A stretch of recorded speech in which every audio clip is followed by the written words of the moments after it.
আসসালামু আলাইকুম।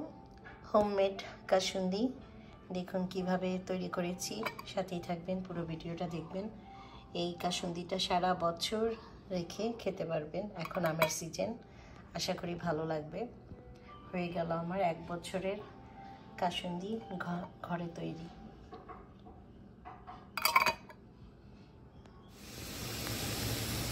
আসসালামু আলাইকুম। এ হচ্ছে সাদা সরিষা আর কালো সরিষা, যেটাকে মাস্টার্ড সিড।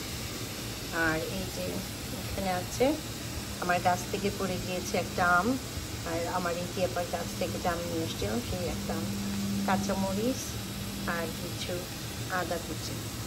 আর এখানে আছে সরিষা তেল, লবণ আর ভিনেগার। এই কয়েকটা জিনিস দিয়ে আমি আজকে কাসুন্দি তৈরি করবো। আমি এগুলো সব কেটে এগুলোকে খুব ভালো করে কেটে নিতে হবে। আর এই যে মাঝখানে যে আটি শক্ত পাটটা, যেটা এটা আপনারা ভালো করে কেটে ফেলে দিবেন, কারণ যেন ব্লাইন্ড হওয়ার সময় এই আঁশগুলো না থাকে। আর এই যে সরিষাটা আমি ভিজিয়ে রেখেছিলাম, এখন আমি এটাকে ব্লেন্ড করব। এগুলো সবগুলো ব্লেন্ড করে নিচ্ছি। দিয়ে দিলাম এই ব্লেন্ড করা মাস্টার্ড 1 চামচ, মরিচের গুঁড়া, 1/2 চামচ হলুদের গুঁড়া,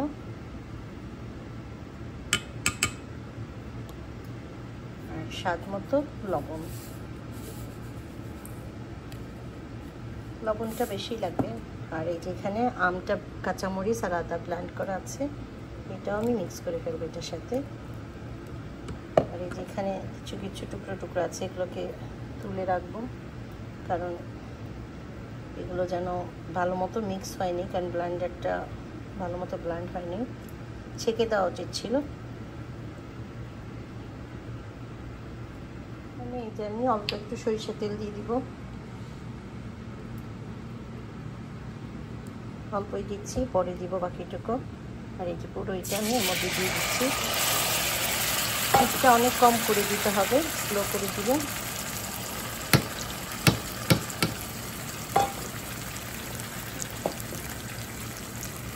পুরো ভালো করে মশলাগুলো যেন মাস্টার্ডের সাথে মিক্স হয়।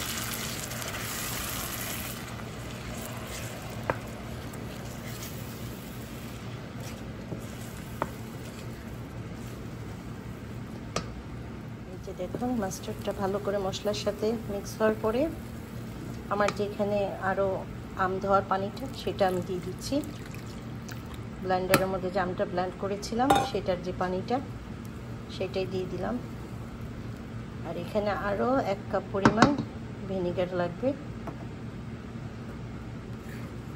সেটা আমি আরেকটু পরে দিয়ে দিব, লবণটা টেস্ট করে। মাস্টার্ডটা হালকা জাল হচ্ছে কাসুন্দি। এখন এটার মধ্যে এই যে এখানে যে আচার মশলা আছে, সেটা আমি সামান্য একটু দিয়ে দিব। এই যে দিয়ে দিলাম। আর কারণ এর মধ্যে একটু টক আমচুর পাউডারও আছে, আর আমার হাতে বানানো একটু 5 ফোড়ন ফাঁকি। এই তো হয়ে গিয়েছে আমার কাসুন্দি, হাতে বানানো কাসুন্দি। আর সামান্য এখন একটু মাস্টার্ড অয়েল।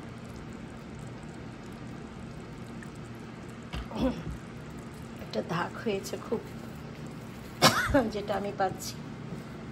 এই যে হয়ে গেল, দেখুন দেখতে কি সুন্দর, ঘরেই হাতে বানানো কাসুন্দি। আর এখন আমের সিজন, আমার গাছেও প্রচুর আম আছে। তো এই কাসুন্দিটা বানালাম, আমি আম কেটে খাবো এই কাসুন্দি দিয়ে। এই দেখুন সুন্দর হয়ে গেল কাসুন্দি। এই যে হয়ে গেল আমার কাসুন্দি কাঁচা আমের। এই যে দেখুন সাথেই ভর্তা মাখিয়ে নিলাম, খুবই টেস্টি। মাস্টার্ড যে সসটা বানিয়েছি সেটা দিয়ে আপনারা ম্যাঙ্গো পিকলস সুন্দর করে ভর্তা বানিয়ে খেতে পারবেন। আর খুব সহজে, খুব ইজি, ঝটপট হয়ে গেল। একদম 1 বছর সংগ্রহ করে আপনি ইচ্ছে করে ফ্রিজও রাখতে পারেন, বাইরেও রাখতে পারবেন। আশা করি ভালো লাগবে রেসিপিটা। লাইক করবেন, শেয়ার করবেন নতুন কোনো রেসিপির জন্য। থ্যাংক ইউ, আল্লাহ হাফেজ।